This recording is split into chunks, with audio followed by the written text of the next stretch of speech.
I'm just going to kick us off with a mihi and a karakia, a kaina tapu, kaina mana, and a ipi kaina wehina, iwe mone I waranui I koutou. And a piki mai, no kaki mai, whai mai, tina pocha katoa. Which essentially is just a lovely welcome to you all, to all of the authorities in here, to all of the awesomeness in the room, and the mountains that bind us together for this important kōrero tonight. Welcome, and few more welcomes. As we have just a little bit of time finding a karakia, which is like a prayer, which would really kind of help encompass the spirit of the conversation tonight. So I'm going to super quickly share this with you. Mā te whakakono, mā te tūmanako, mā te titiro, mā te whakarongo, mā te mahitahi, mā te whakamamori, mā te araha, ka taira I mātou. And what that means is by believing and trusting, by having faith and hope, by looking and searching, by listening and hearing, by working and striving together, by sheer desire and determination, by all being done with compassion, we will succeed. So I thought it was a really nice backdrop to open our session tonight. My name is Sick Crone. I'm your moderator for tonight. And I'm going to hand it over to Phil, who's going to kick us off. Good evening, everyone. Hi, Phil. Nā mai hau mai ki tēnei hui. Welcome everyone to the gathering this evening where we're discussing how Wellington can supercharge its startup and innovation sector. A little bit of housekeeping to start with, as we always have. In the event of the earthquake, stop, drop and hold. And if there is fire, please leave by the stairs and assemble out the front of the building. Ko Phil Royal, tapa ingoa. Pai, I'm Phil Royal, a member of the Vision for Wellington team, chair of a workshop, and a founder and investor in a Wellington-based global vehicle device developer. It's a real pleasure to open this important kōrero with such an outstanding panel. It's probably the best camera you're going to see in this generation in terms of what we're doing, sitting around the table, and a capacity audience. Well done, Wellington.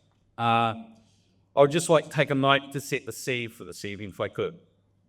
Vision for Wellington was set up to listen and to ascertain what Wellingtonians' aspirations are for the future of your city, and to assist in changing the current narrative, because the city had lost its ability to listen. Wellington is a natural home of New Zealand startups. We have born some of the biggest tech and non-tech startups in New Zealand and globally over the last 10, 15 years. Household names like Xero, Garage Project, Fix and Fob, Mevo, Trade Me, Pickpop, Raygun, Green Button, Sharesies, and the list goes on. The sector has grown 4.1% annually in Wellington over the past decade, as opposed to the Wellington's general growth rate of 2.9%. Wellington's a startup city does have a number of natural advantages: a strong sense of community, we are well connected, a cool little capital, the seat of government, 2 universities, a diverse range of sectors housed in the city, and a growing reputation in the startup world.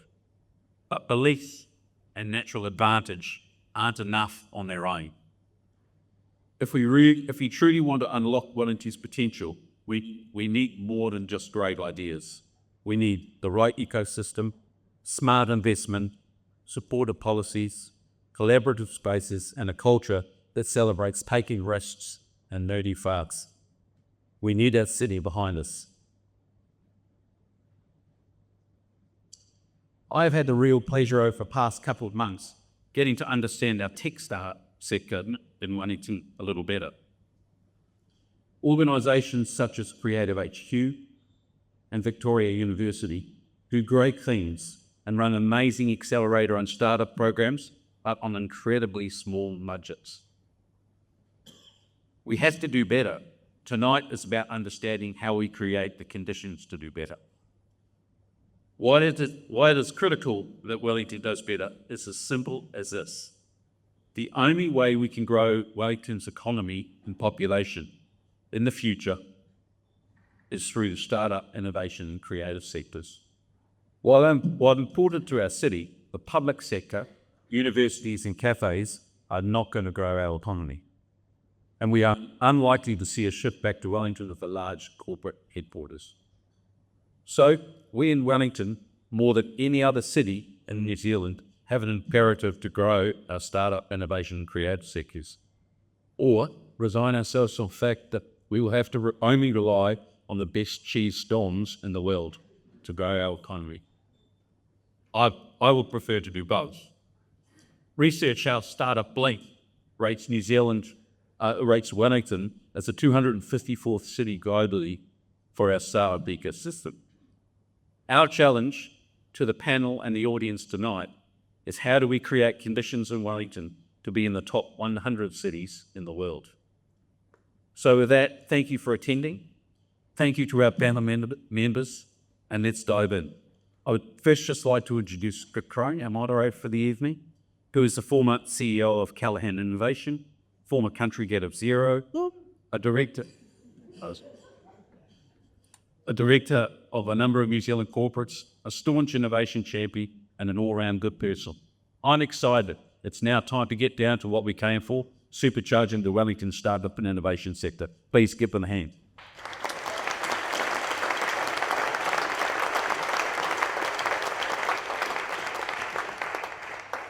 Thank you. We have an amazing candidate panelist here for you. I'm not going to introduce them. I'm going to let them introduce as they speak tonight. The flow of if I can just get my stuff up on the screen, the flow of the evening tonight is we're here from panelists first.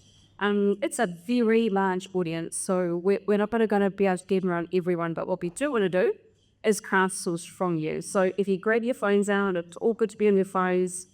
You can either just do the QR code or you can jump into meta.com, you can enter the 8 digits up the top there, but you can see that. And throughout the evening, we're just going to be asking you a range of things. And at any time, on air, there's slides. You can chuck a question in there and it will come through here and you will be able to take the questions. Just as we are setting up, the first thing I want to know from you is just ideally one rule. I gave you 3 options. So which part of the innovation ecosystem or sector are you from? Are you a founder? Are you a startup? Are you an accelerator, supporting industry? Are you for government? Are you central government? Are you an investor? Just give us a feel for who's in the room tonight. So if you just spend 10 seconds doing that, and then there'll be a few more things throughout the night that we'll ask you. There is a Q&A button on every single slide tonight that you just need to push, and please keep those questions coming through. So it's my delight to hand over to Brooke Roberts from Sharesies, who is going to give us 5 minutes on her views on what will make a world-class Wellington startup ecosystem. Thank you, Brooke.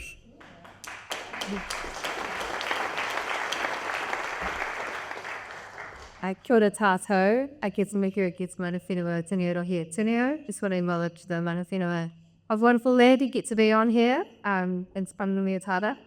For me, I think, I really like what I want to see more of in Wellington is where creativity meets capital, where purpose meets people, and where policy meets possibility.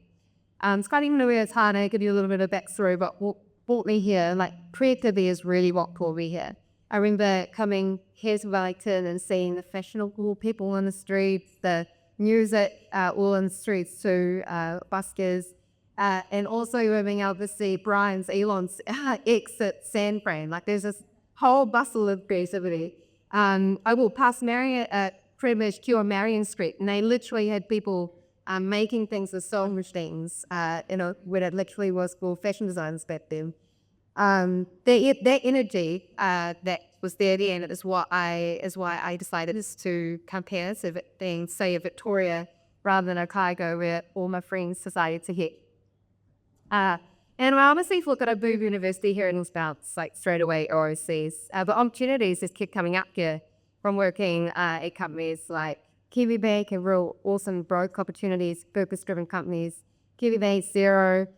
There's just so many opportunities here that kept me, and obviously now being able to start Sharesies. And at these companies, I learned a lot about building brands, growing financial services, and how to scale a global business, all while being able to be yourself. I saw founders who skaters, who brought their kids to work, and had the lifestyle while also managing a real complex challenging both businesses.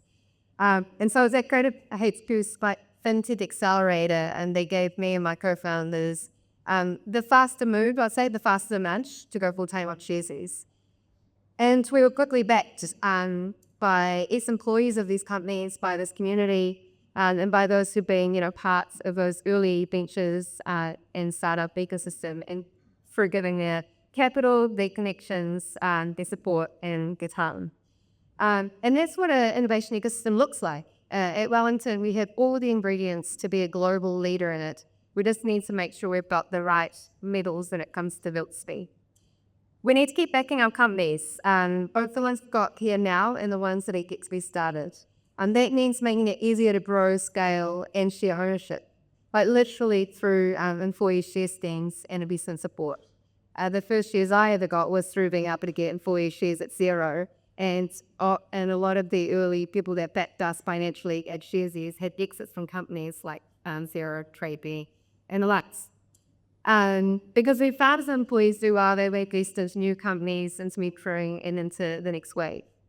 We also need to double down on Wellington's creative soul. They own that identity. I think there's this perception we keep talking about that I just don't think is really real when it comes to Wellington. And section is powerful, so how do we just hook ourselves up more?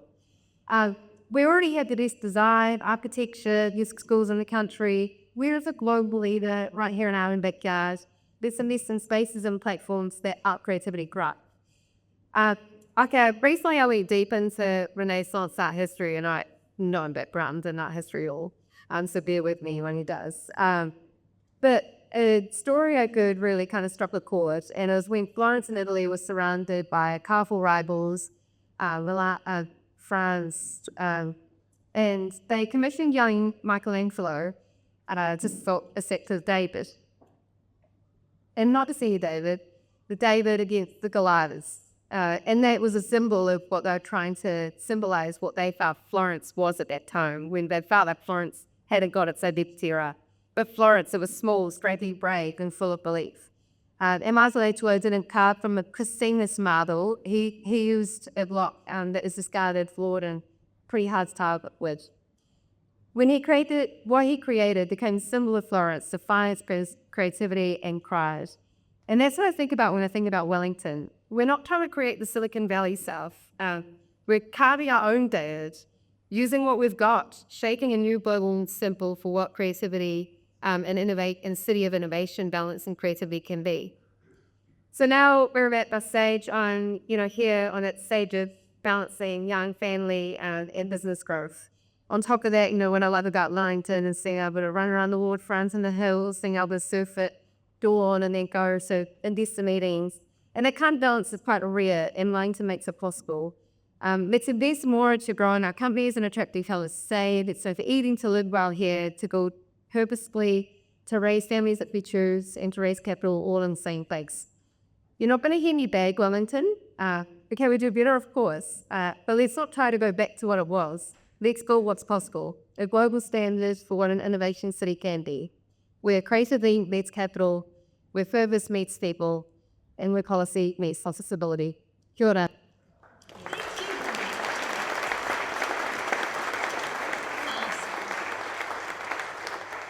Thank you, and congratulations on the huge success that you're having with Sharesies. Next up, we've got Serge. Come up and share a bit about yourself, and what I know will be some good provocations. If you don't mention that, we'll talk. Wait up, greedy one. So good provocations for us. Kia ora tātou, my name's Serge. I'm an active investor director in B2B SaaS companies and for software as a service or cloud software companies. So in New Zealand, there's about 1,000 exporting cloud software companies. The rate of growth in the SaaS sector is about 16% annually. So if we compound that over the last 8 years, so it's the fastest growing sector of the New Zealand economy. It's the fastest growing sector of the Wellington economy as well. So that's what I do. When my wife Mel and I came back from overseas, Wellington would stay in Wellington, but actually, in terms of the balance, some of the things that Brooke said, kids walk to really good schools. I can cycle to most of my meetings within 6 minutes. I run a couple of relights, but you got to do what you got to do. The weather is amazing. But overall, we have a great lifestyle, and I have the privilege of working with amazing founders who are taking on the world and trying to do incredible things. Like people, cities have to choose who they want to be when they grow up. I think the idea that cities like Wellington get to not choose is silly. That's the best path to mediocrity, or even worse, failure. So the provocation I have is that Wellington should choose the one and only option that we have in front of us to grow and supercharge our city, and that is tech. We can talk broadly about tech, not just software, which is what I do. It can be some sort of science-y, BG stuff. We've got a few of those people here. It can be hardware. I don't know anything about that either. It can be creative as well. I don't know anything about that either. But we should choose tech as the thing that will supercharge our city and make us world famous. It is really the only choice.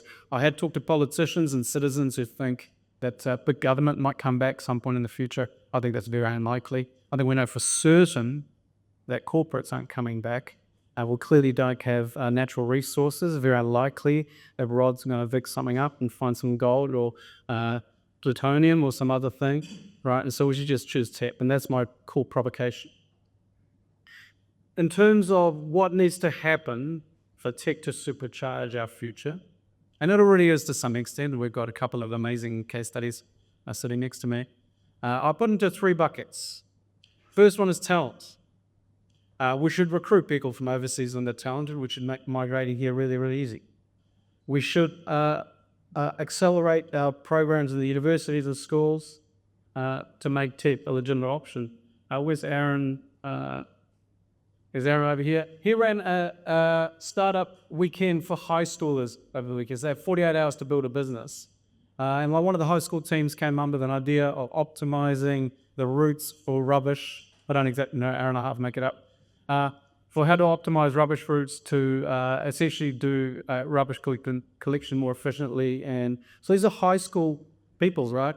Do high schoolers in Wellington have opportunities to choose tech as an option? Not really. They talk to their careers advisors and they get told to go to university, study law and accounting like everyone else. We could choose a different future. We could demand different things from our schools, and I think we should. We ran with Creative HQ and some others. We ran New Zealand's largest career event, which was the Work in the Clouds, which is all about career events. We have high schoolers. We have 300 people in the cybersecurity session wanting to know how to hack their Wi-Fi router, but they were also interested in cybersecurity. So talent's the first bucket. Second bucket is capital. Yes, capital goes international. Rod was successful in raising money from overseas, both the US and Australia. But actually we have a problem that Wellingtonians are not participating in the capital opportunities of these companies. And as a result, we had a couple of problems. One is Wellingtonians are not getting richer. Sucks to be you. But on the other hand, we also have a problem of social cohesion, which is when people like Brooke found businesses, the average Wellingtonian doesn't give a shit. Sorry, it doesn't care very much. Because they're not participants in that. And there's things you can do. Who here is invested directly in an early stage company, a Wellington startup? Anyone? Cool, well, good on you. We need more of you. We need more of that. So what you can do is get your KiwiSaver. You can call your politicians, say, actually, there was more participation in Wellington companies. So I do think there's an opportunity to increase the capital allocation from Wellington to Wellington companies. Good companies will find capital elsewhere, but that creates other problems. And then the last one is spaces. I do think we need a precinct, we need a space that is really focused on being the epicenter of Wellington. Just sort of like Miramar's kind of done on the movie scene. I just think we need a tech epicenter. We need to create a precinct that actually makes people want to be there. There's lots of things, lots of people got ideas. My friend Mark here thinks there should be a band in every corner. I'm sure that music is part of that, as Brooke said. There's lots of ways to think about it, but we actually do need to create a space where great minds want to come and work, collaborate, and actually poach ideas of each other. So my vision for Wellington is very, very simple. It's really boring. We should give birth every year to 3 Xeros, Sharesies, or similar companies, right? That means we've got to plant a lot of seedlings. It means we've got to support them with capital and talent, right? But every year we should give birth to 3 companies that can go all the way and become battle champions. Boring, Drew, simple, very doable. That's me.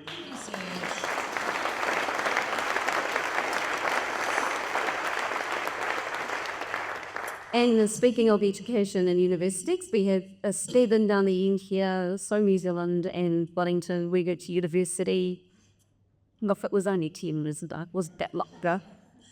So I sing for a while until this kick. So nice to see you, Stephen, and really looking forward to hearing your views.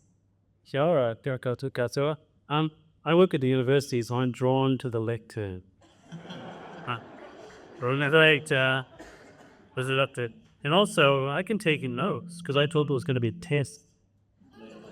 Now, maybe it was just a notes as well. Kia ora, everybody. I'd just like to acknowledge Bill Wolf organizing this event, and Vic, and has been also my fellow for to say notes that at least today.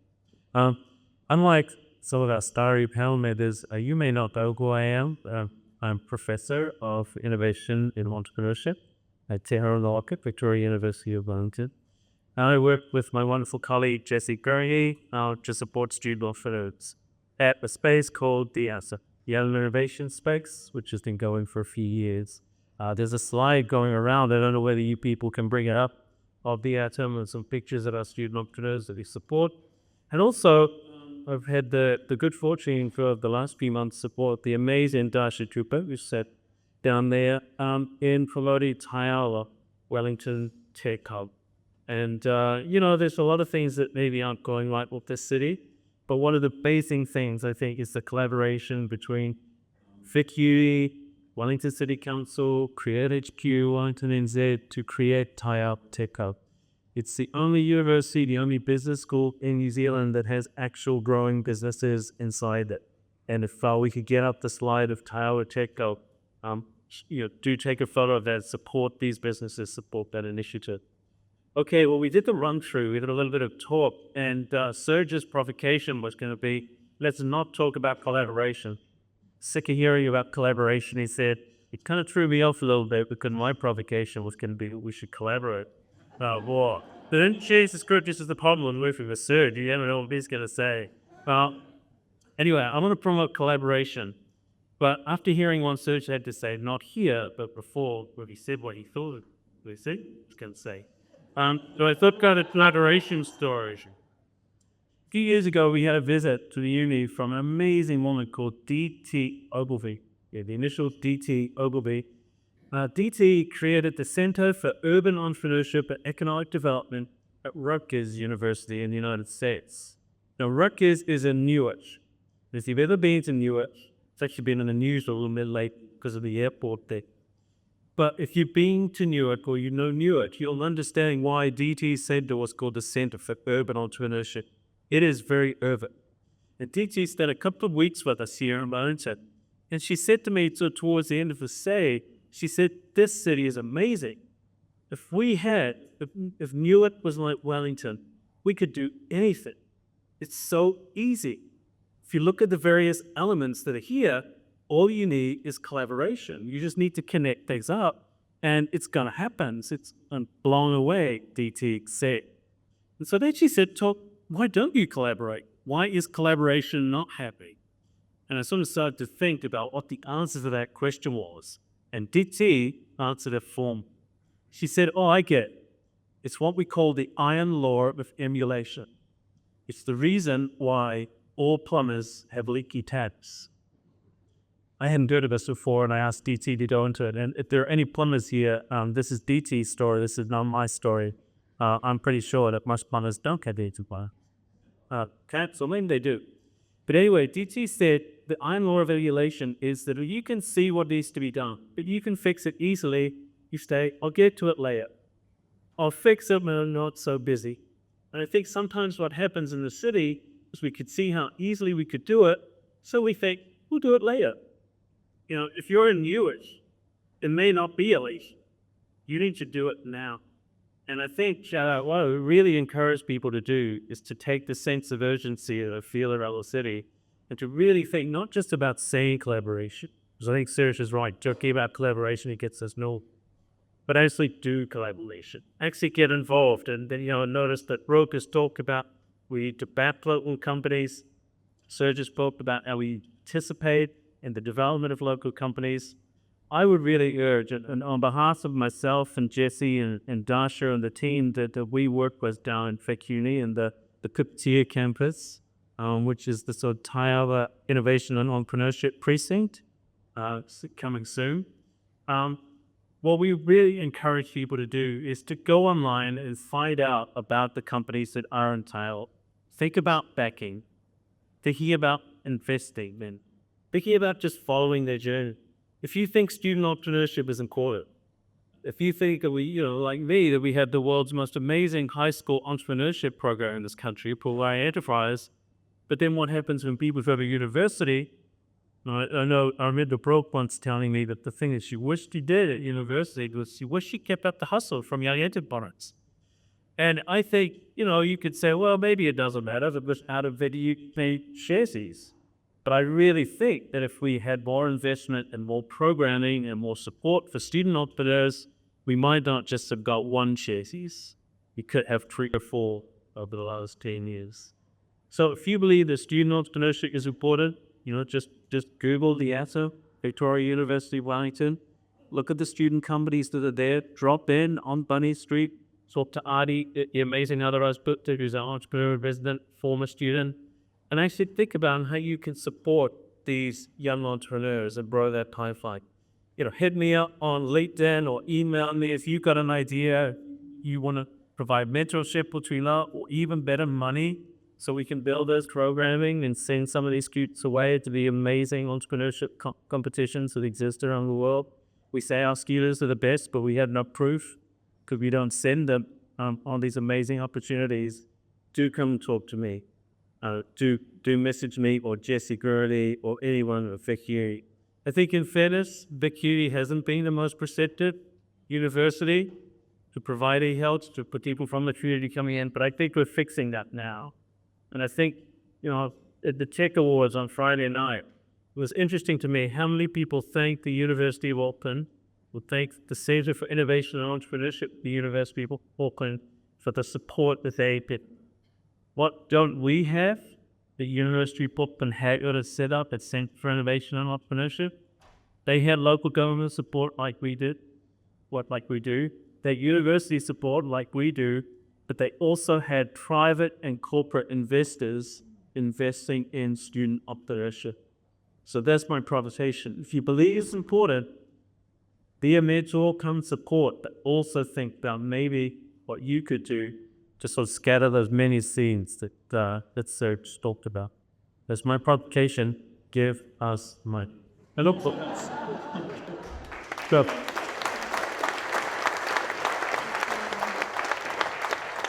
In Zealand, so capital and student talent, you want money. And I was watching the audience, they were very engaged, so you get a tip as a teacher at the lecture. This man is introducing. He is going to bring us home in regards to his thoughts in regards to Wellington ecosystem and what we can do to accelerate it to a world-class top 100. But before he had a question from the audience, why in top 100 why can't we go higher? Thanks for that. Panel. I grew up in Green Meadows and Tarrell. Who else is from Hawke's Bay? A few places.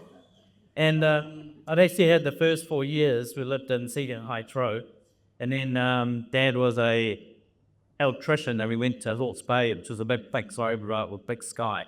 And so I was about 17 or 18, Christmas morning was waiting out, jumping in 1,500 and driving for 4 hours through a Manawatu Gorge, listening to the stories. They used to have, used to read the stories on the radio. And then you drive through and say, how long are we there, crew? We've been. And then you'd end up down the Hnry Gorge and city were open up. And I remember the emotions of seeing like a city for the first time. And you go outside of the city, it's a really big deal. And then, when I got to school there, I was the most highest educated Drury of all time. And there was a thing at Wood University, I just thought that was Hunts and North. And someone said there was one in Wellington. Well, that sounds good, I'll go there. and got cousins there, so it'll be a fun city. So I remember coming to university the first time, and it was so good because from coming from Hawke's Bay, you got to meet a whole lot of people from a whole lot of different places, which was great. It was only some time later I discovered Auckland, and at Auckland I was 17. I saw windsurfing for the first time actually at Takabuna Beach. Well, I want to go there and realised that Wellington was one of the windiest cities, and so I did a university here that really the big benefit was the wind. So windsurfing was a massive thing, and that was one of the things I loved. And I remember my first goal, actually, I went and I did a ski season.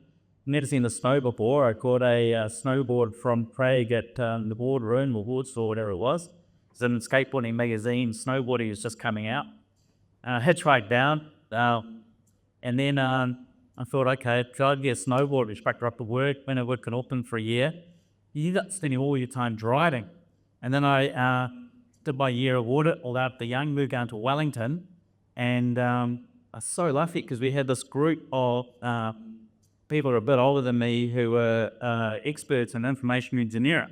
And I remember he had this amazing lecturer, Kay McCauley, and the people remember her, Dr. Kay McCauley. She's still on stats for a while, and she got me all excited about information engineering, that type of computing. So I ended up moving down here. We started a little software group inside Ernst & Young, and software was starting to go up. And what's cool about Wellington, it's one of those creative places where, because it's a central city, everyone lives around the outside, the culture and how to meet people was just so easy. And it's sort of no coincidence that good software cities don't usually have the case of weather. So Seattle, Wellington, Melbourne, you never write with software in Sydney or at Dirk was at Lassie guys. It's too nice. Somebody goes home. But anything, you crack cat culture, and you have those serendipitous catch-ups. See people at work, you see them at the gym, you see them around. It's a unique city. It's really special. So the reasons we were able to do good software was because of Wellington. So I had this amazing 20s that put my windsurfing gear on the rack. We ended up splitting out at EY and had Glazy Systems, and we were working inside building apps of the government departments. But for that Wellington windsurfer was awesome. And there was this, that kind of led, we were kind of really connected to what was happening in technology, and we had a really good culture, and then technology leveled anyone in the world to build good technology. So each one just got bigger and bigger and bigger. And what happened in the probably early 2000s and through to probably the mid-teens is we had a few really good companies. So we just love software, love living in Wellington. Xero, we did a few businesses, Xero, grew, that after out into Xero. That time tradie was happening. And because we did Xero public, we had to be out there, we had to feed the community. So there's a whole incubation. And this has happened in a bunch of other places as well. But then we all got just a little bit too big. And then you get big, you start getting international offices. We delisted, I went on to Australia. Trading got sold about 3 times. And that kind of force of individuals kind of left Wellington. I was busy in our business move. So we had this amazing cycle. And there were some cool things happened. Remember, virtual reality was a big thing in tech for a while. Done some cool stuff there. The technology around the movies has been another big thing. But there were a few individuals that were really driving it, and just naturally, that lifestyle kind of changed. So then I think things were still kind of trucking along, but then COVID happened. And COVID was brutal for Wellington, because a lot of the government department people out of here, because it was, we were set home for such a long time, people just left and went to the provinces. And that was really tough, because I don't know how many years, maybe 25% of our public servants has left, and because of the way that kind of work works now, with everyone being online, they just really haven't come back. So it's hard. Like Wellington has absolutely changed. But there are some really exciting bright spots. So I think the idea around how we fix Wellington is what's unique about it is that great networking city early in your working career. So I reckon, we've had this discussion 20 times that there are different things going on. But I think what's cool about it's an asset-light city. Don't need a car. So if you're a young person in their 20s, you don't have to waste time at a car insurance, the parking cars. All you need really is a laptop and somewhere to live. So as a thing, I think we should have a strategy of trying to attract people in their 20s. Not just people that go to university, but people that just want to come and have the big city experience like I had, coming from Forbes Bay into some of the fluid bits in the provinces. Don't have to be super academic to do the uni track. Just come and live here. But how do you make that easy? We have to make it affordable for them to live. Because it's an asset-light city, not your car, we're kind of halfway there already. And that kind of message will make it super easy. So with the repurposing of some of the buildings, because big corporates won't come back, how do you do some stuff like having, right to the very beginning, you might have some male floors, female floors for people to board. When you go to university, you go into a floor of residents and you meet a whole lot of people your own age to become lifelong friends. So on the academic, well, it's kind of there, but just the normal people who maybe aren't doing that and maybe creating that environment, so 20-year-olds all want to come here and live there, so they don't need much. And if you don't need much, everyone's equal, which is really good. A big thing we've been doing, sort of paying it back to Wellington, is building cycle trails. And I'm spending quite a bit of time in Queensland at the moment, and we're really positioning that as one of the top places to ride in the world. But what's different about Wellington is you can get right to it from our doorsteps. It's completely unique. So as an offering of somewhere to live, you can have an active sporting, adrenaline lifestyle in the city. You can do it before work, you can do it at lunchtime with other people that do that, do it after work, we can go there and see the kids. So I reckon, and we've mucked around with it, we've spent so much money building trails here, but we're fighting the whole time for it. And we're still doing that today. So I reckon we should have a vote. We should be the best urban biking place in the world. Not in a sort of Amsterdam way, but the adrenaline biking, because we've got massive hills all around us. Hitting Mount Victoria, maybe not you, is such an asset. And the amount of time that we've taken to build a few new trails up there is insane. And obviously we want to keep walkers safe because people should be able to walk. You want to do amazing biking. We've been trying for almost a year for the wooden structure to separate biking from walkers, which makes total sense. But since we have done a few good trails, if you go up there, you watch the young kids who are absolutely fizzing and raving about the work that Wellington Trails has been doing, making this really good. So we kind of know it works, but we're still finding to get it done. So why don't we just say we are the best urban Viking place in the world? Like Bentonville in Arkansas has done that. The Walmart family's got a lot of money on those things. It's not a government or a council thing. The business community pays for it, as we've seen. We just need to be able to get on it, do it.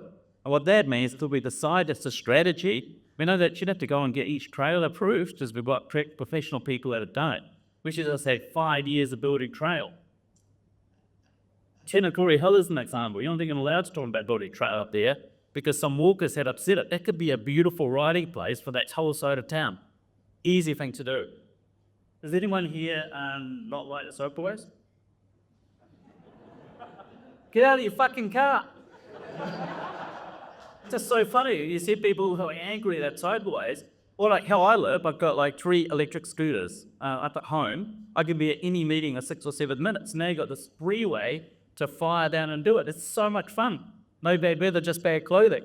And I just bought a used scooter when my last one got stolen in Auckland. It's now $1,899 for a Segway ZT3 Pro. And I get every scooter in the world. It's the perfect one. 1600 watts, so it can get my large body up my hill and roasting. And if it gets anywhere, it's got fine line, so if it gets stolen, at least I will stole it. But that's cheaper than your bus tickets. Buy an electric scooter or upgrade your life. You'll be so much happier. Those are really some easy things we can do. The other thing we can do around fair is think about what are we going to be really good at.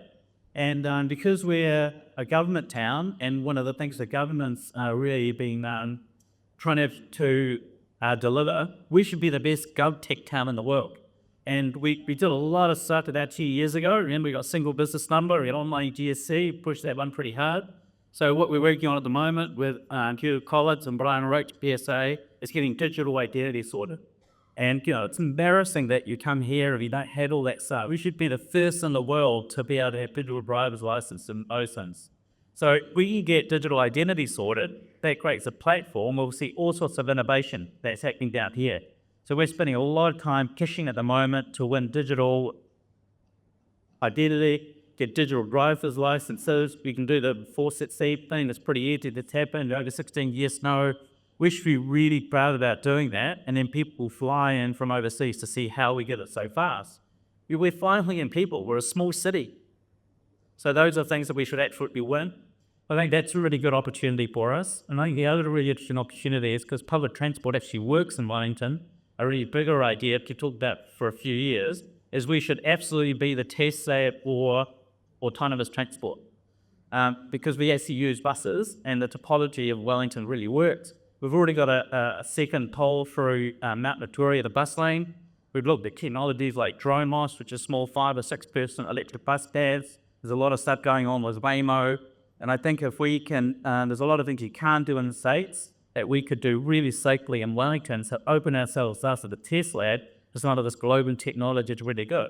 We're already going a lot in next generation aviation, the Tāpaki down south. We've had a lot of the vertical take of the landing aircraft, but I think being Wellington open for business doing autonomous transport gives us investment and growth for the next 10 years. So I would challenge you, do you actually need your car? Don't use it, don't bring it into town. Buy yourself a scooter, start using Uber and making a rash or use those repo things, and then maybe we can then start building a story around the open to business around autonomous electric transport so we can get from here to the airport really, really fast. That's the ideas. That's it.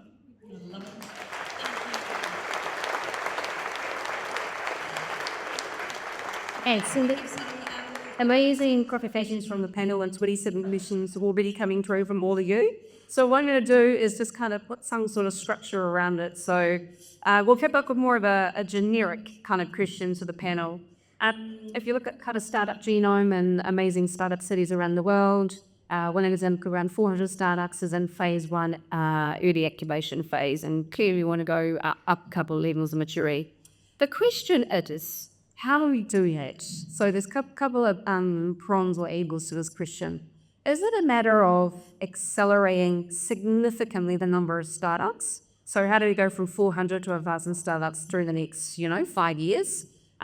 Which being to the point around you want to grow 3 Serge, so we have a much bigger pool of grow those 3 from.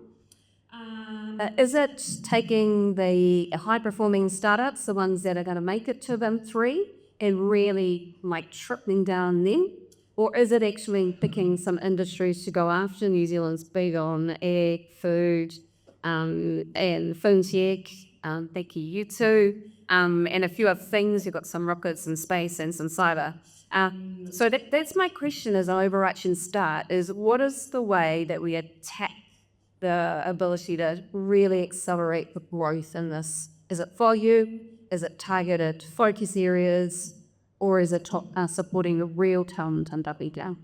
Anyone pick us off? Well, everyone's going to say we'll keep up. So Are you going to say that? on our you're going to make trade-offs. Yeah. So I think that's a great question. I'm of the view the easiest one to solve is the hunt lots of seeds. Not necessarily one that creates the most predictability around those outcomes, but certainly we should be planting more seeds. We get lots of advantages, some of which we'll already covered that. We have students who want to do this. There's lots of young people who actually don't want to be a lawyer like their dad, don't want to be in government department because that doesn't sound as cool as it used to. Probably proportionally doesn't pay as well. So I think that's the easiest one. There's always other problems to solve, but if I was only going to solve one of those, I just plant the seeds. Yeah, I think, as I said, I think the answer is making it really compelling talent to be here. And being an asset-light city, you don't need much. It's very equal. And then you turn, I feel sad for Aucklanders if only let them open. And as you come down, it's a bit grunty. You just meet a whole lot of people and you become a true citizen of all of New Zealand because it's a real hodgepodge. And what's cool about Wellington, you sit in the Parliament Cafe on Tuesday, Wednesday, Thursday, it's cunning.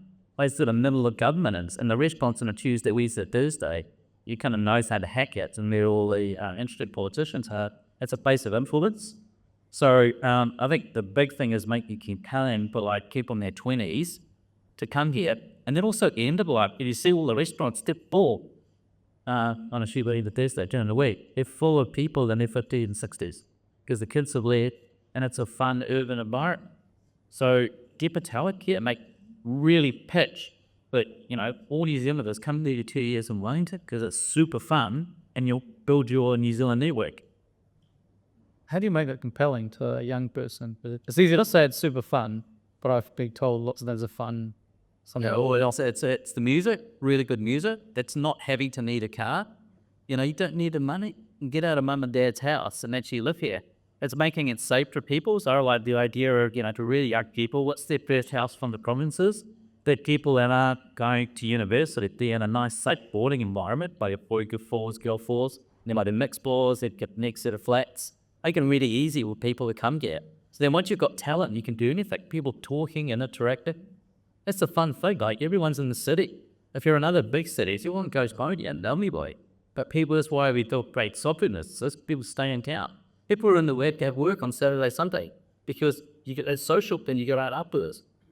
Yeah, I mean, I totally agree with Serge, with Rob. I think the easiest one to fix is just scaling, just lots of young people thinking that innovation and entrepreneurship is something that they can do. And then you gather up those stories and you have those stories coming out of a place like this. And if you look at the small countries that do it well, you know, the Irelands, the Singapores, the Denmarks, the Swedens, the Israels, young people see stories of innovation and entrepreneurship and, you know, lots of cool things happening. So I think what we probably need to get beyond as investors in this country is why would we support companies that those young people are setting up? Because they'll become a Sharesies or a Xero? Maybe, but unlikely. But, you know, if we look at the student companies we support, almost all of them will not be those young people's last company. They're learning to do this, to take risks, to have fun, to think about doing something other than being a lawyer or a government department official. Mad respect out to people who are doing those jobs. But yeah, I think if we can sort of plant those seeds, then it's hard to predict where they'll end up. And I think, you know, we've got two great examples here of people who probably didn't know how they were going to change the industries they changed when they started out. Or maybe you guys did, I don't know. Did you know where it was going to end up? Hey, Bush, I know it's still Quite confident.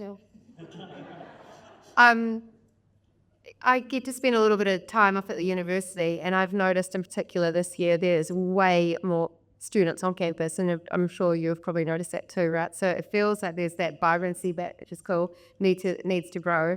I'm intrigued on this, like, plant 1,000 seeds and us really needing to make that happen, because I'm already seeing with the advancement of AI, like, it's happening.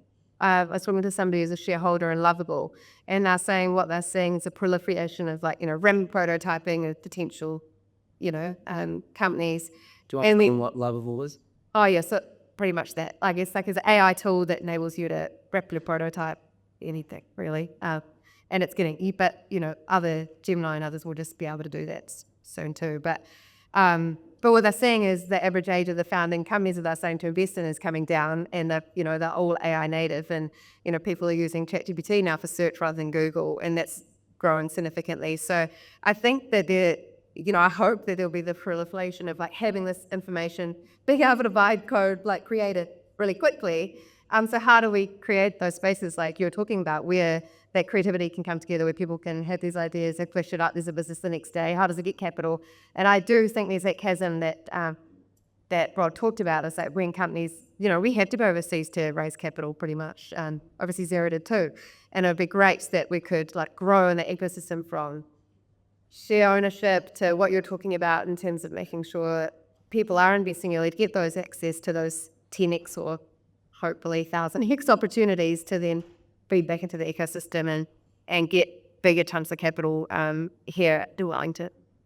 Televisions around or some kind of thing in regards to, or how do one tell you find out about startups? Like, you're obviously, when you're in that deep organic ecosystem, you can kind of see them, but if you're just coming into it, how to actually find out about them? How do you see them? How do we kind of raise the profile of it? And particularly in a government city with, you know, how governments are globally these days, really well on trust, you know, like, there is a few challenges, put governments in trust in media and all that sort of stuff.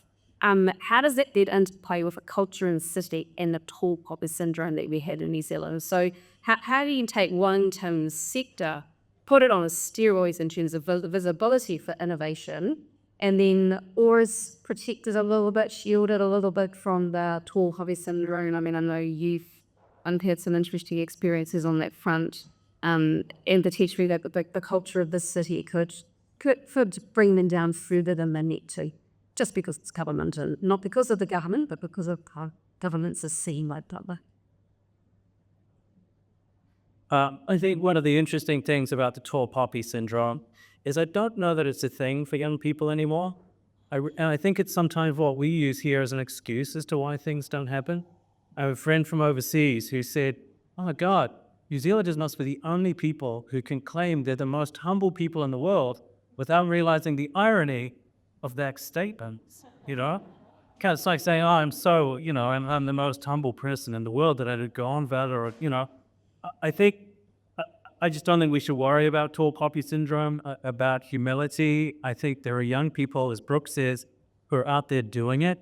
But the question about how do we find out about it, one, you can start looking, which I think is good. If you just look around, there are options. Talking to a number of people who own companies out there in the audience before we got started, often the battle for them is it's easy to go with the large corporates. But just have a look around for who you might sort of use to do the job that you need doing. I think taking some time to look at what's out there. Again, Creative HQ does an amazing job of pruning all that's going on in the city. And I think, just look around. And I think the young people are going to do it anyway. We just need to support them and look, I just say, the next time you're out thinking I need to clean my driveway or clean my paving stones, just get students against grime to do it for you. There are local companies that exist out there. There are student companies that exist out there. Ask around, find out who they are, and see if you can use them. I love Students Against Grime, by the way. That's like saying it. Check out Students Against Grime. One of the big things on it for business, especially being a listed company, when you're a listed company, every 6 months, you've got to stand and report to shareholders on every dollar you spent and every dollar you made. That really sharpens you up. And what you realize is come up around, got to act because you get judged. And that just creates a real urgency around strategy and execution. So like for the bike thing, you go, okay, we'll be in the best bike sit and control. What does that mean? Well, it means we should have, what I'd love to see is we decide to do that. Then we say, right, we're going to do one plan. And then council gets out of the way. They can come and check what's going on. And then the groups that are funding it can go and foot all of the people. We have this amazing trail here. We've got this waterfront. We should signpost it. We should have, we've got a beautiful bike washing area at Macnacra. It's miles away. Should have 2 of those in town, each end of the waterfront here. So you actually implement a strategy. And you've got to urgently do that. I think what we forget in New Zealand is someone else will do it. Like, I took my kids to, there's a conference in Hnry. Sent my kids to Sydney over Easter. I almost threw up. Like, I don't know, because I took my 17-year-old and a 21-year-old. It was pumping. I had had body weight in acai bowls, and the acai bowl place was full at 10 o'clock at night with queues out the door. Like, if you're a young person over there, you're not going to be here. You're going to be over there. So you got to fight. We had in Australia rated 120,000 people out of us. And by that, they had job fairs at Auckland. They were running wall-to-wall radio advertising to take all about police, hospital workers, all that sort of stuff. But it's competitive. Look at how China is winning on everything at the moment. Your technology has cast what's happening out of the US. Like the world has completely changed. And we just say, yeah, that's pretty cool over here. Done very well. You better compete. And just before we hear about just going to search, can we put that back up? Because I specifically put that question up as we go stage. I really appreciate that. So, Serge is just handsome. I'm not going to argue the statement. You wanted to say something. Yeah, unrelated to that question, which thanks very much, Matt. That's great, Serge. It's minus there. Always support.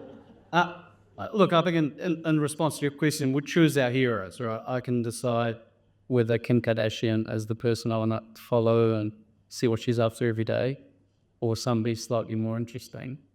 And so I had a recent experience. We had 38 careers advisors when we were preparing for our careers event, and I asked them, who was the last person you brought into assembly at school? Guess who 80% of them said was a sports person. not surprisingly, and the other 20% were art, especially now done a movie or something. Again, I don't mean anything as sports people, but all the heroes are those big. And so we choose our heroes, and so our schools choose the heroes, they choose the wrong heroes because they don't create an economic future for us. Our universities also and choose their own heroes. And corporates choose heroes when you go and ask somebody come and talk to you as your corporate retreat or whatever, who's got the best stories? Is it Richie McCaw? Again, nobody against Richie McCaw, he's a great blanker, creating under 7. But, you know, you can choose to have a Rod or a Brooke or a somebody, even somebody who failed with a startup, right? And so I just think that the heroes we have are entirely at our disposal. It's up to us to choose our heroes. And we should choose the people who invent the future. Can I skirt this slide again? Thank you, Serge.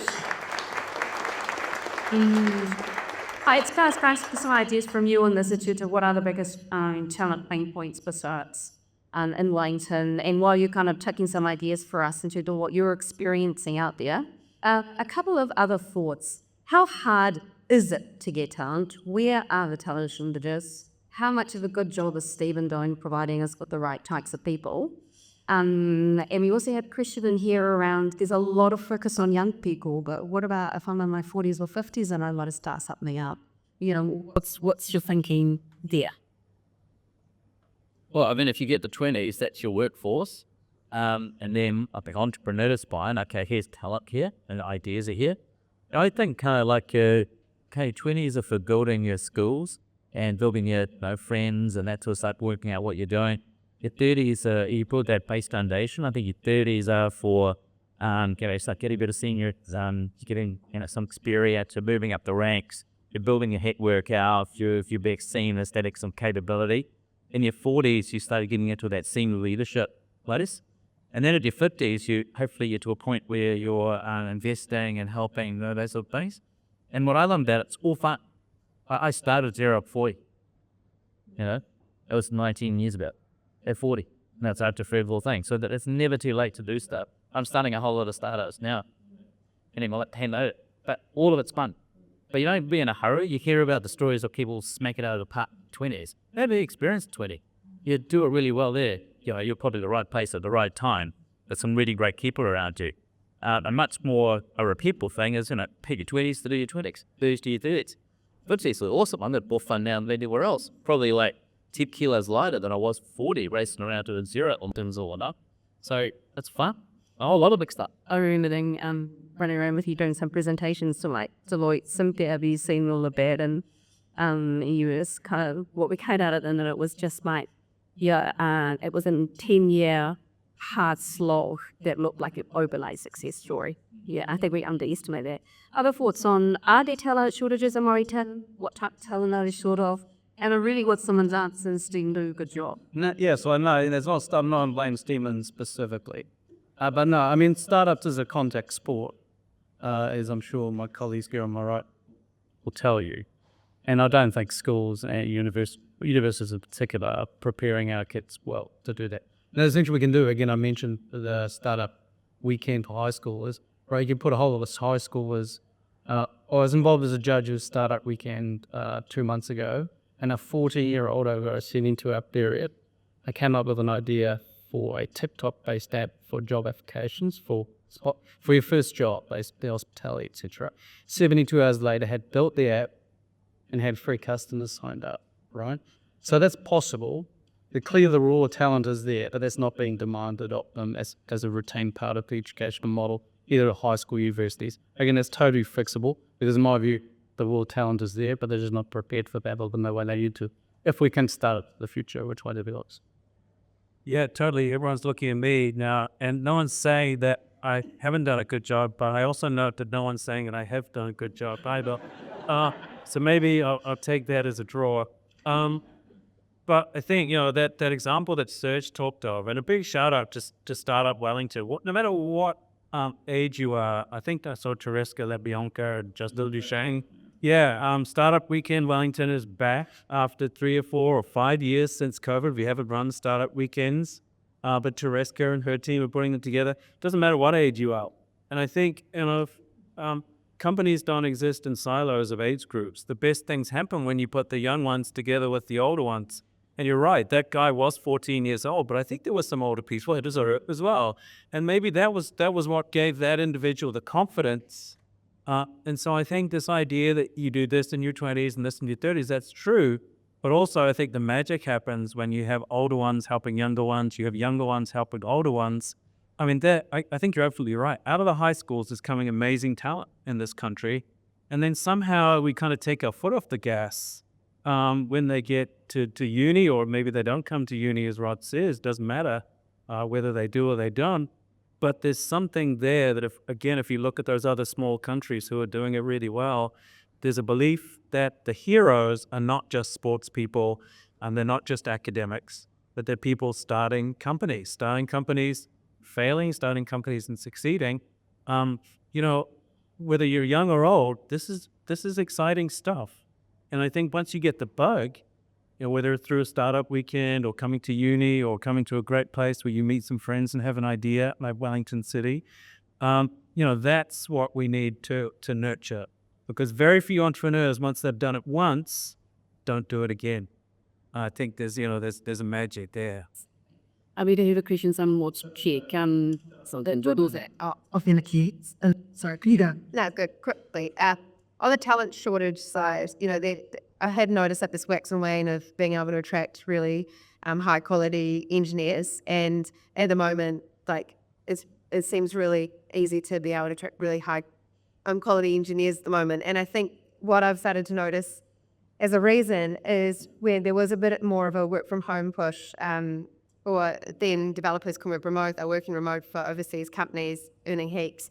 But now they're like, actually, I want to be part of something. I want to feel the purpose. I want to be in the office. I want to be connected. And so we're seeing heaps of awesome talent coming in that regard. I think there is still a gap, and we'll hear it, and I hope it does change soon. But in terms of the diversity of tech talent, especially in the engineering area mostly, so that's probably an area we need to just double down on and really continue to invest in and shine. Awesome. We're going to switch now into capital and raising capital, accessing capital. And it's a Christian year. So you, Brooke, what about a Sharesies business for a way to invest in startups? A Sharesies business for a way to invest. Yeah. Oh, yeah. So we just launched our first fund in Kiwi, what Kiwi say they're our own fund, and we plan to roll out more funds in the future. And ideally, I'd like to see a fund where we could have a secondaries fund. So if those that are listed, you could, and you don't really get access to, be able to create a fund that people can invest in, but also for startups, and probably connect with a current VC that, how could we make that available to our retail base? I can see that happening in the future. Yeah, that had to get the licenses and, things to work on. But it's so interesting because we got looked in Australia. Australia's had a complete different approach to this sort of stuff. They had compulsory savings. It's nuts. We've watched that for a while. That's really interesting. Once you get more than 6 months of your salary and your super fund, start getting motivated around investing. There's going to be lots of studies done on that. But what happens is, say you pay somebody $50,000 a year, and then you negotiate on that, and the suitors on top. Yeah, so that's just the way the culture works. So they have a savings culture. So 20 years ago, the big Aussie super funds, and those super funds had $4 trillion. They kind of hollowed out all of the medium-sized New Zealand businesses. So that happened through the 90s. So, all those industrial companies that did stuff were all owned by Australia, or banks were all owned by Australia, because they get massive savings. And then what happened probably about 10 or 12 years ago was the Aussie super funds got directed by the Australian government to go and look at alternative assets, like venture capital, to grow things. So they started creating $50 or $100 million mandates that the Australian VC industry could get the management rights to win. They do like a 320 type deal on that. So that stimulated the venture capital industry in Australia. So now you got a bunch of probably people in their early 40s have that 10 years of venture capital experience. So, it all goes back to having a lot more compulsory savings and a savings culture. It's crazy you don't do it. You can see how it works on the next door neighbours. Yes, so she said kept in the proximity of capital, just up the hill. So what needs to be done to help most in that? Also, we just had Tech Week, so we talked about this a lot. Procurement. Procurement kills innovation. And we've got some of the best companies in the world here. So I think that point's getting through. So a lot of us have been pushing to say, look, we have the mixed identity companies here, we had lots of great tech. We want to get something out by the end of the year. It doesn't need to cost tens of billions of dollars. It's like hundreds of thousands to a million. And then that creates the infrastructure, the whole lot of other investment. So I think from a Wellington point of view, GovTech, we should be absolutely all over, and we should put pressure on, which we are doing, to public service, to TIA, but we've got full support. Luxon has said that he wants it, Prime Minister said he wants it, and Judith is all over it. I want to get Judith a win, actually, so our event last week, so if you want digital identity before the end of the year, but it's so easy, but we'll put into an RFI procurement process, just in workshops. Because the whole way that government procurement works is we're such wusses, it's all about safety and what's shown that. And then, so some consultant who takes no risk writes a big paper, and then vendors had to go and answer that RFT. Far better if you've got smart people in the room, do some workshops. You can do it in a few weeks, get the smart people in. I think New Zealanders work pretty well. We leave food on the table for other people, and we do the right thing, not understand that's a platform, and then we can build apps over the top. So GovTech is an obvious one that we could do. And then thinking about what are the big global spaces that we can play in, we take competitive advantage. And when I was thinking about this over the last few weeks, I was like, well, it's autonomous vehicles. And I know that because you see the investment that Waymo's doing, Google and they own Waymo, Cruise, what Elon's doing, Zoots in Australia, and they run into massive regulations in the States. We get to open the business like you had space, and with VTOL autonomous planes, well, it's a perfect application. And it's billions and billions of dollars of inbound investment. And we actually ride buses and we're small. So it's a no-brainer. Should be doing that. Yeah, I was up at one day last year, we got to meet all the people involved, government and private sector, who did the India step. In 7 years, from no digital identities to 1.1 billion on digital identities, 7 years, right?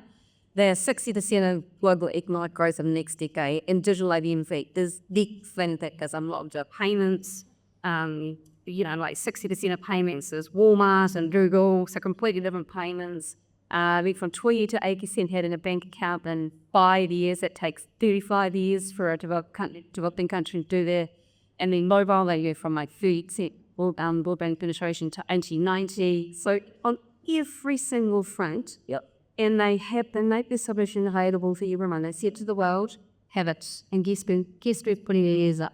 All the developing countries, not one Western country, is putting their hand up for it. So you're spot on. Like the work will unlock for us is phenomenal. Yeah, the other element that goes alongside that, so we've already done companies, got a company 2 years ago, right? Did that. And then the other one would be open banking. So we used to be crowded our EPOS network, and now basically everything's moved on to the card schemes. So effectively with 3% tax on all small businesses, we've got stupid surcharges everywhere. It's a horrible customer experience.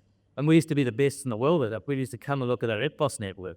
We haven't even done managed retreat. We just had the bank. We just accepted that, you have a tab on your credit card, and it's 2.5 to 3.5%. So Apple changed the rules around the secure on-play. So we did a meeting with Worldline and a few other people, and said, okay, well, the costs of moving money should, the fees for moving money should reflect the costs. So can we just have a percent on dip? And then we got into big tangle that banks didn't want to invest in contactless unless to get it. It's like, well, but what? So we should really go open banking. So open banking, and remember, a government creates about a third of all the payment interactions. So again, we're a government town. The banks aren't here anymore, but fintech we're really good at. So open banking, we should be pushing that really hard. And unfortunately, I had to see a lot of entrepreneurs standing up like we used to with our stuff, and vandalizing that. So digital identity, open banking, digitizing government, no rates. Huge, only. And I want you and Brooke to answer this one in front. Yeah, so just on the capital, it's not that we had a shortage of capital using overall. So broadly speaking, I'll just rip around numbers here, so don't quote me for immediate personality. $100 billion in KiwiSaver across all of funds, $50 billion in Immediate Street Bearer, $50 billion in Aces Street, broadly speaking. So we've got $200 billion on Kiwis' money sitting there being managed. 0.2% of that is in birthplace, like what we're talking about here. So basically, you've got $100,000, say, for your retirement in aggregate. $200 of that goes to companies like Sharesies as an investor. So you actually have KiwiSavers or are actually saving through some other mechanism and influencing others. And you can actually have your voice and give that feedback that you actually want to participate in the future companies of New Zealand. So we've got it's a tragedy of the commons because no one can be bothered doing that. Just like no one can be bothered to show up to a council meeting because hope someone else will do the hard work. But actually, we don't have a shortage for capital. The capital is just not deployed in the area that all of us believe next to it. No one's can't be 100% of that. It been some student debt. I will put it in all that stuff, but shouldn't be 0.2 of 1% either. Brooke, I'm here to hear the question of what advice do you have for SaaS tech founders who are making a decision between bootstrapping and seeking venture capital? And there's that. I think when I first started raising, I quickly moved that quote in terms of only raise if you really need to, like you're obviously getting up equity. But then I also think it's about the ambition you have for your company and if you need that growth through capital to be able to get there faster. So that really probably depends, but I mean, bootstrapping would be great if you can. I mean, it's incredible what Cammy was able to do. Their company, I think they raised $4 million in total, and it's, they've been able to keep a lot of their equity and turn the business really profitable and grow really quickly fast. So however you can to achieve your vision. Yeah. You used that to list it. Yeah, you did it all backwards. You had, we got listed, then had hedge funds, and then had VCs up there. You're not getting VC funded. That's the probability. There's only a small number do it, so you kind of have to bootstrap. So that I also would look at SaaS. SaaS requires massive amount of capital because you get a small amount of money for a lot of fecal. Some of this should and get really lucky, or yes, it's the right place by time. So I should be like eat price software, and this would be the scub text I was kind of interested in. Like when we did our first businesses in Wellington, we were selling to government departments. We started all as a service of business because you get paid, and then you start and build products, and they're good at doing stuff. So the neat thing about Wellington is different to Auckland. As in Wellington, the government departments have to spend money, so you're not competing to win. You're not competing to get money out of them. You're winning to beat the next person to get money out of them because they're going to spend money every year. Whereas in Auckland, you have to actually generate revenue because all these commercial companies come. So Wellington is a fantastic place for doing Starbucks, and I'd really look at enterprise software first because you get by with the heroics of the founders and great developers. Just on that question that's up there, we've got New Zealand's most successful and biggest VC, Movac, is actually one of the best companies. We've got 3 of the big will fee, like put your hands up, because most will find them. So those of you who tipped the yellow box there, feel free to chase down Movac yells down there. Well, that's another thing. What we do is the source of New Zealand's most successful and longest-standing venture capital firms. This is what the panel's thinking, but we're also interested in what is your experience. So he can just jump in if do you give this back on? And just if you haven't been up already, just give us a view. It'll come back up on it. Give us a view of what your experience is. I'm going to move on. I'm going to come to you now, Stephen. Burn to a different topic now, and it's Serge's favourite word, collaboration. So, so United startup 60,000 head in isolation. We also know that only about 5% of startups globally actually get to scale past $1 million. That's what we does. So, there's a lot of us that don't, and a lot of us, that never would. What exercises can be an advantage? People know each other. The downside of that is we're all very collegial and not necessarily very direct and open and rolling our sleeves up. And yet we also hear about silos between research and industry, between government and startups, and even between Auckland and Wellington. So what's your thoughts on tangible ways that we can increase collaboration within Wellington? Great question. So actually, there's an amazing young entrepreneur in the room here somewhere, Millie Kumar, who where is Millie? Oh, there she is. What's the name of their company by Millie? E-Kinda, yeah. So E-Kinda, Millie, they came out of Massey University. And often I think, this city is too small for the universities to be competing with one another. So, Millie uses the atom occasionally. So I think at a very micro level, why are we competing with one another? And I think I mentioned the Aotearoa Wellington Tech Hub. It would not have happened if the university and the city council, Creative HQ, Wellington NZ didn't work together on these days. The idea that a city of this scale can achieve anything without close collaboration, I think we just need to get beyond that. So we need to compete where we compete. Serge is right, it's a contact sport, but we need to collaborate. Favorite word, we need to collaborate, but not just talk about collaborating, actually do it to create stuff. So I think, and again, often it's just awareness. We lead such busy lives. You know, the next time you think about investing, the next time you think about buying a product or service, just be mindful. Just have a think about how can I support local and how can I work together with others to do that. You know, like I say, I mean, if you're a Massey University person, that's awesome. You know, talk to Margaret Petty, the D of COCA, Centre of the Creative Arts. They're doing this stuff too. If you're a WellTech person, doesn't matter. Support it. You know, support what they're doing. Young people, you know, we also don't just have young people at the universities and institutes. We have older people as well. So it's not just a young person's game. But every time you think about an investment decision, and really think about it and think about how we could collaborate together to sort of float, you know, rise everyone's boats, raise everyone's boats. Kind of want to raise a challenge to this one that's got 15 votes. Startups don't network globally enough to attract capital. I mean, I don't know your experience, Rod, but to attract global capital, you need to have a foot in the room. Like, it's quite hard to go cold call or go around, you know. So I think if anybody here has connections to overseas investors that would be interested in investing in companies in New Zealand, you know, build that bridge and connect those startups with those potential shareholders, because I think that's the most important part. And for us, you know, we got this awesome overseas shareholder from a connection from somebody in New Zealand, and then they connect us with the other overseas, you know, shareholders, and you're able to get the kind of capital that we need to continue to grow Sharesies to, you know, what we intend it to be. So it really does start with us making that network happen, not starts going over there and trying to get Sam Crow to go. I mean, the hardest thing, like you were living in Boston and you want to sell to 4 million people, you drive for an hour. You want to sell 6 million, you drive for an hour and 10 minutes. If you want to export in New Zealand, you got 4 million people to sell to get that 5 minutes to get overseas, you get the money to do that, or the sport, it's harder to do it. But you just got to, you know, it's a bank, just go and he has to do it. But we kind of, like, it's really frustrating. We get all kind of hung up on stupid stuff. Like, why are we banned people wanting to get down and invest in blokes wanting to come and buy a house here? Oh, it's crazy. I was apparently that's just that change, but we're hearing that for 6 months.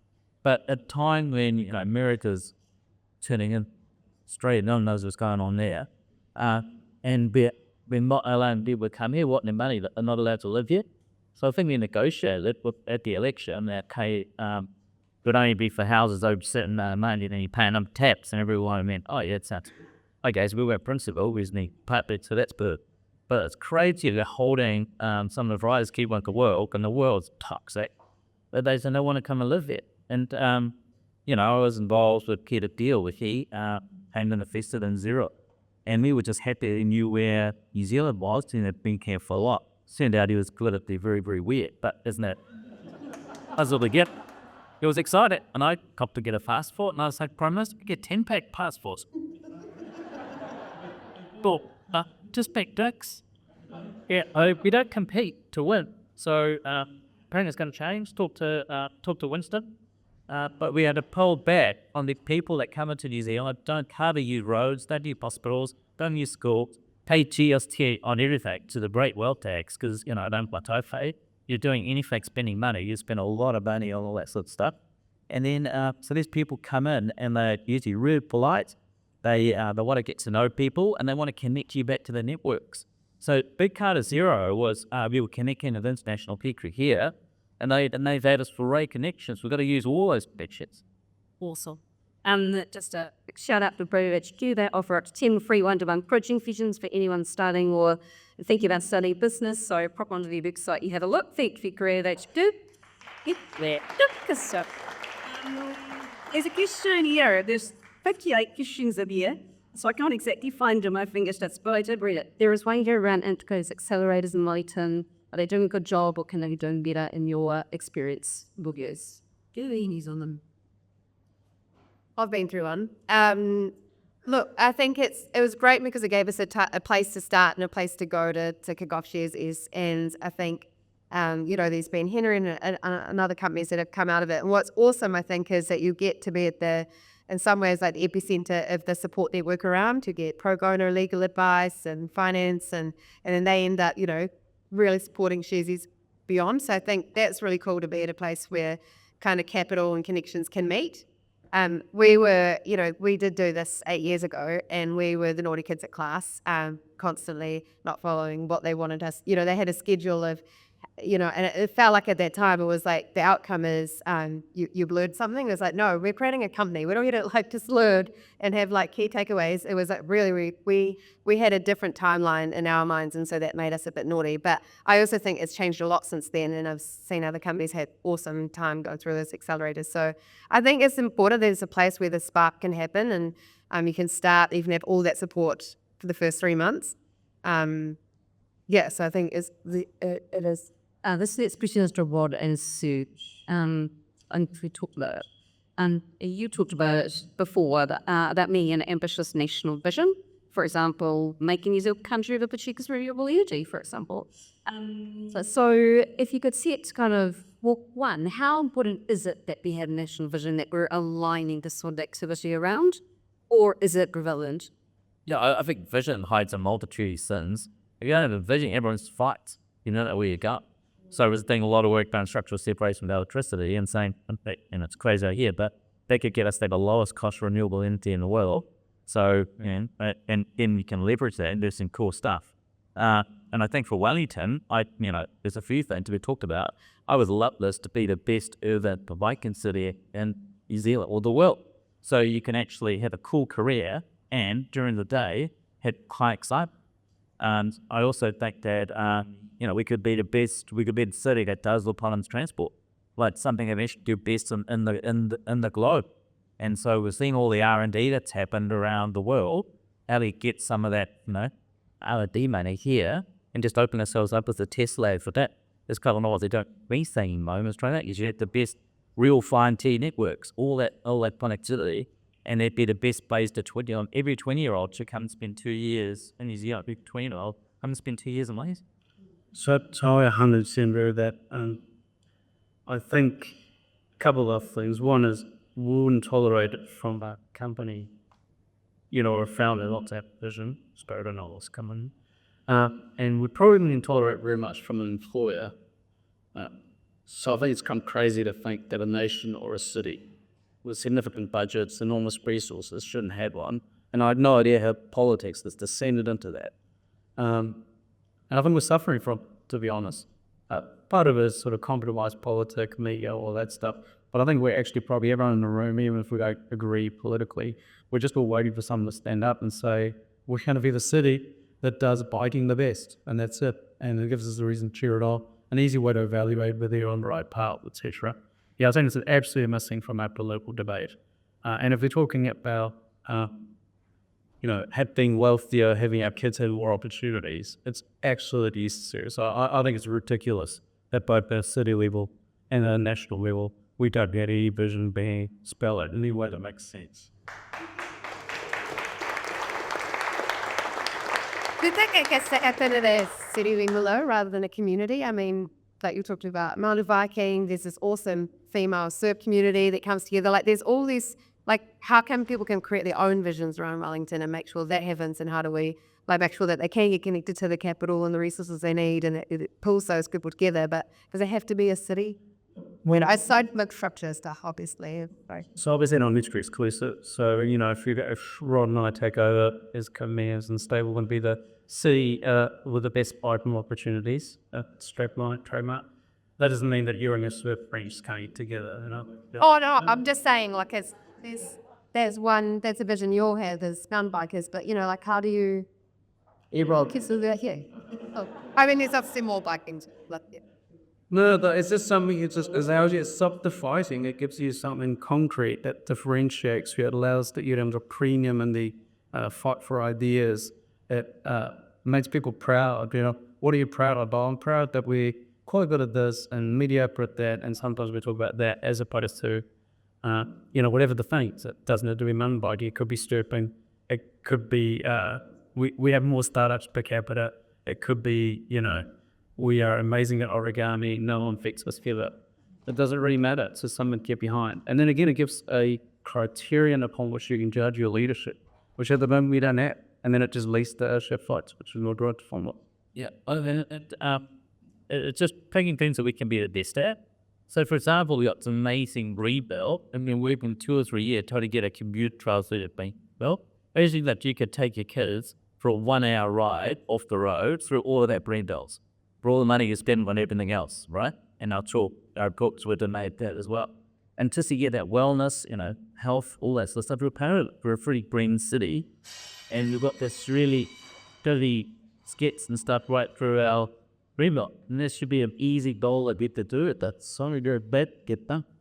Yeah, hang on a minute now, because let's get back to these female surfers. Well, I'm kind of sort of thinking about now, and I think it's the discussion that needs to happen, not necessarily the destination. But I think about all of these ideas, and I think some focus on urban adventure. The weather sort of predisposes itself to adventure in the city. Startups, I think, are about adventure. Bike riding, surfing, this kind of interaction between the city and the outdoors. The green belt is a unique kind of aspect that the various beaches. But I think that's the discussion, to get people behind something that we can all kind of think, hey, maybe I don't surf, maybe I don't ride bikes, but I like the idea of adventure. And I think this is a more adventurous city than, I don't know, just pick Auckland, for example. So Stefan's stand from there, but the world's most adventurous sea has a straight line. But I wouldn't here vote for somebody to say, actually, that's the thing, we're going to be the world's most adventurous city. Again, whether you are... It's a better place to live and work. You don't spend half an hour in a car every day, right? Your stuff is in town, and a lot of the people that are working in the city won't interact with. They live in the city, it's small, and you live around.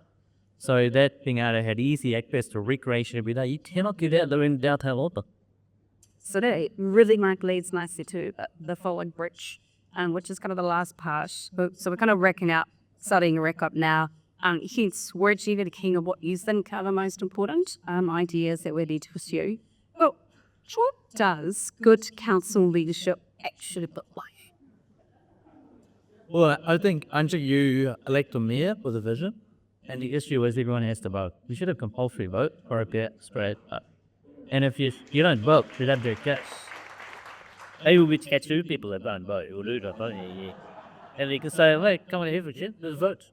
So, and like I said this morning on the interview, and you've got to look everything the right things, but the nature of people there's a local politics in the Drury, and if you like, care to particular view. But I think then you had CEO, we go rating CEO to come on, it should for next strategy. Here's reality will cost, effective basics. The government's bringing its belt down. It should be transparency around having to keep our council, but suggested that we do just a little survey to see what's the ratepayer versus council staff for all the councils. And I think with the changes that are happening with the RMA, it's made a lot of sense, is that you should be looking at streamlining a bunch of activities. And if we're building mountain bike trails, they need 3 people to footboard, talking around, making sure you've done the right cuts. It's all waste of time. So I think, I like some council, someone campaign on actually be transparent about the size of council and reducing council like everyone's doing in central government. And then only many are focused on things that you need to do. And the issue we're having with it means that at the moment, if you try to do a project, you do all this work up front and it goes to the council, they don't cut their planning dates, so then they hire a consultant and you have no control over their cost and they redo all the same work. What should happen is the council agrees, these are the rules, you do it once, and then you and the business should engage the consultant to get through the process, and in the end the council should be a tick box, because you've got those things. So we've got to be really efficient with our money and allow people, we're trying to invest more in mountain bike trails, but the amount of time you spend on Roberts, they don't actually building trails. Some efficient's frustrating, give you get burned out and it's not doing. Hey, Yasu? Well, tree vision stuff we can, but no deal incidences is called Vision for Wellington, but we're absolutely missing it. And then economic stewardship, it's as if economics don't matter. Everyone pays rates and it's cost money, you're going to make trade-offs, and you're going to make sensible decisions. So, good counsellor doesn't just have good ideas, but actually is a steward for the financial resources they've been granted by ratepayers and voters. And it seems obvious, but it's taken very lightly in current scenario, in my view. And next question is moving on to government, so the Public Council. Moving on to the government, what are some of the ways that we could push the government for recognition and support of startups in Wellington? Specifically in Wellington? Yeah, specifically for Wellington. That's why we're here. Well, then the work we're doing at the moment is to work on procurement so that local companies can use their expertise to quickly solve some of the obvious things millions are solved. And that, I think Aotearoa is a really big opportunity.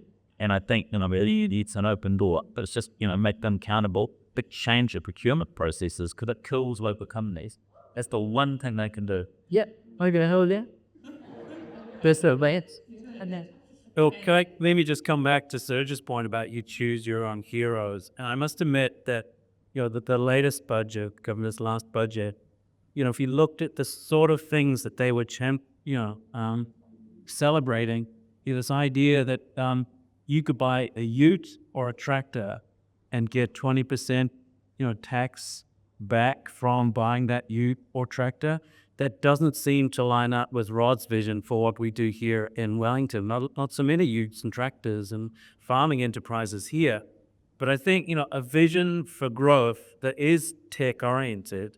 And again, our agriculture sector is amazing, and we're not going to, don't want to say that it isn't. But how do we relate what government is doing to technology growth, I think is really important. And I didn't see a lot of that. Maybe it's there, but the images that were used, that the people that the media told to, tended to be people on farms buying mechanical equipment. And it seems to me that maybe we need a slightly different vision of what economic growth looks like. And we're going to do a couple quick fire questions. In the meantime, you are all in the audience, now the Mayor of Wellington or Hutt City or Hutt City or any part of Wellington you like. And we would like to know what is the first thing that you would do when you are Mayor as you start in the startup innovation ecosystem. So give us your ideas. We're going to do a couple of quick fire questions, top-rated questions, and they're fast answers. We've got a lot of time. Rose Simpson had a great quote for building ecosystems. If you want to grow an ecosystem, start up by growing one tree. Is that for Rose? I don't know. It's about or run-ons or they. What is the panel's advice for growing the best tree? Or the best pounder. Best pounder? Oh, why anything? Or it's all random, can't guys? Yeah, who would have thought that when we were doing this 20 years ago, we just had $100 million companies, would be great. 0 to 2 billion of revenue this year, 2 billion not one. You just don't know. Yeah, there's a nice Chinese proverb, which is, when is the best time to plant a tree? 10 years ago. And so I think, we just need to plant lots of trees and we'll see where we are in 10 years. Do you project through tech? Tech question, yep. Excellent. Whitiarea is desperate to get out of Aotearoa. It's a wonderful site for innovation and creativity. Which millionaires in the Williams today will support that? This is the question. In fact, I heard about 5 ideas for innovation. That innovation have you talked about? And I guess I'll ask it on. I think innovation comes from building. It's like you've done this in Queensland, but building, no, it's in there. It comes from having a really fun to city. But I think you do have resource, you got to invest in cities. So like they touched doing the idea of doing that the roundabout, so giving up some money, not the roundabout, the bank rotunda, which is a bit of an eyesore. So guys, do you want some money? He said, hell yeah. It's that we need some wins. So you got to campaign and invest in your city. That'll be really a funky place that we'll all be proud. Awesome. Okay, well then I'll leave it there. Because up to 6 questions remain about music. But there's clearly a lot of questions. We'll pass all of these questions on to Vision Wellington. So in terms of who's even for the Sherry Watch you do as your beer? Yep, done that. Okay, what I would like to do next is just leave us by spot. Who's even moved sideways? Is just anything else that you want to share with us in regards to your thoughts, your ideas that we can take on more? And there is a bit of beautiful question in here, which I hopefully can find, which is sums up kind of how I wanted to finish this panel, which was to hand back to the panelists for 1 minute each. And then if you just talk about, the question is something along the lines of, if you were to delete acupuncture work on the Wellington Startup Eco Innovation System, where would you pinpoint first, where first places that you would focus? Let's kick off with Rog. So I said, same book didn't talk to him, so you take a elaborate. Thanks. I mean, I think, I guess it's where I see a pain right now, which is in, like, I wish there was more bigger pools of capital that we could just keep it here in New Zealand and keep ownership with New Zealand of our startups. So however we egg punch to that is probably where I'd like to put this day. Yeah, I'd probably echo that. A Wellington fund by Wellingtonians for Wellington companies that are committed to growing world champions from Wellington. Amazing. That's what I was going to say. So, But yeah, no, I would absolutely double down on that. And I think just in one word, awareness. You know, just have a look around. There's some amazing things happening in the city, and sometimes it's easy to focus on the negative and say, well, why doesn't government fix it? Local government or national government. But, you know, everyone here is an investor in some shape or form. So, you know, get out there and invest in your local, you know, your local fundo. It's just no, there's nothing stopping us from, you know, doing that. And I just think, you know, who knows who's going to win? It's a competitive sport. But in 10 years' time, I don't know who the Rods and the Brookes and the Serges are going to be, but they'll be, I was going to say it'll be different people. Maybe they'll be the same people. I don't know. But yeah, just keep the young ones coming through. Just on that, I mean, we haven't talked about all the next generation, but this founder was the largest in the Wurmtau. Which founders are here? Hands right up. All right, so we're big enough. Got a few. Some of you will be quite shrubby in the end. Some of you hopefully will be very tree-like. But we actually have an amazing array of companies across the startup sector. And I wouldn't talk about them today because it was kind of the structure. But they're out there pitching, they're out there winning customers, they're out there inventing stuff. And so, you know, they exist. And I think awareness is actually part of the challenge too. Keep us up in a mountain. Rog, bring us on. I think Wellington's a really exciting place, but we got work for it now, and it's about action. You know, deliberate action, having a few small things that we do. But I could do there's a few good ideas tonight. Okay, Ken. do that stuff. It's easy. And it's now. You don't have to wait 10 years. You can do good stuff right now. Awesome. Well, I'm not saying huge date to make analysts really representative. So where is Phil? Curious. So I had Phil, who's going to get us some poison thoughts, and then I'll cut us out to a drink. Thanks, Phil. Thanks, Rod, Rob, Serge, Stephen. What a great night. Can you just give them a fast sister up?